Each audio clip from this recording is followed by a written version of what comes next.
एक वेळ होती जेव्हा कोळी समाज समुद्राकडे फक्त उपजीविकेचं साधन म्हणून पाहत नव्हते, तर तो त्यांचा देव होता, त्यांचा रक्षक आणि कधी-कधी रौद्र रूप धारण करणारा शिक्षक. पण तुम्ही कधी विचार केलात का, हाच नारळ का? नारळाला 3 डोळे असतात, जणू शंकराचं रूप. त्याचं पाणी म्हणजे शुद्धता, आतील गर म्हणजे ज्ञान, आणि ते झाकण तोडून आपण जसं अंतरात्म्याचं दर्शन घेतो तसंच हे फळ फोडणं म्हणजे अहंकाराचं विसर्जन. हे फक्त समुद्राचंच रक्षण नाही, कारण ह्याच दिवशी एक बहीण तिच्या भावाच्या हातात राखी बांधते आणि एक कोळी समुद्राच्या लाटांवर रक्षासूत्र सोडतो. एक दिवस पण 2 रक्षण कथा.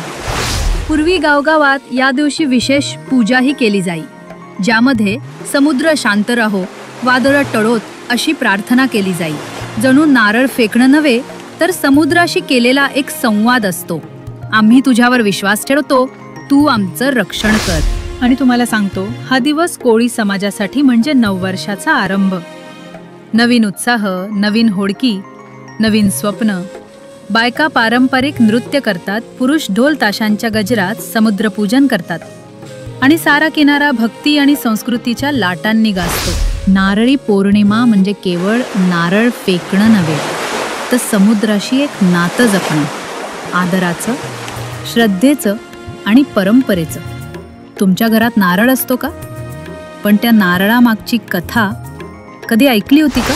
जर ही कथा तुम्हाला भावली असेल तर लाईक करा, शेअर करून एखाद्याला ही परंपरेची गोष्ट नक्की सांगा आणि सबस्क्राईब करा अशाच कथा ऐकण्यासाठी.